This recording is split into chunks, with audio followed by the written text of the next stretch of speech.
I'm Paloma Sid and I'm an occupational therapist in the Directorate of Universal Accessibility and Innovation of the ONCE Foundation. Intellectual disability implies a series of limitations in the skills that people acquire to manage themselves in their daily lives. These limitations are related with the intellectual capacity and with adaptive behavior. Some of the areas which may be affected include mobility, communication, self-care, social relations, and this disability is always going to be reflected with regard to the environment. Therefore, it's going to depend both on the individual person and on the barriers that exist in the surroundings. The barriers that people with intellectual disability face when using technology are basically those related to understanding what this technology is used for and how it's used. That is, what are all the functions that I can carry out with this technology, how I should set it up if necessary, and what kind of information this technology is giving to me. Why are they inaccessible? There are several reasons. The main one is maybe the use of a language that's too technical or with excessive language, both in the instructions of use for this technology and in the interfaces that people must interact with. A very important issue is cybersecurity, the use of CAPTCHAs, having to use passwords which are too long, having to invent passwords with very complex criteria.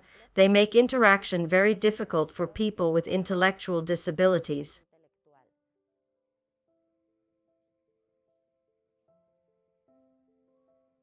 One of the advantages of applying cognitive accessibility to technology is that it will be useful not just for people with disabilities, but for all people, because we all have faced this kind of situation.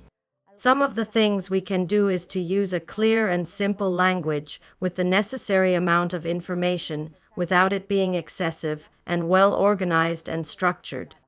It's also important when in a technology information remains throughout several steps or several screens, the fact that this is always located in the same place, that we don't have to go searching for it everywhere. If we use pictograms, these must meet certain criteria for accessibility in terms of contrast, size, and that they are pictograms having a single and distinct meaning, easy to associate only with that one function. It's also important that this technology keeps the information so that the person is always oriented on what moment of use he or she is involved in, how to go backwards, how to go forwards, and how to seek help.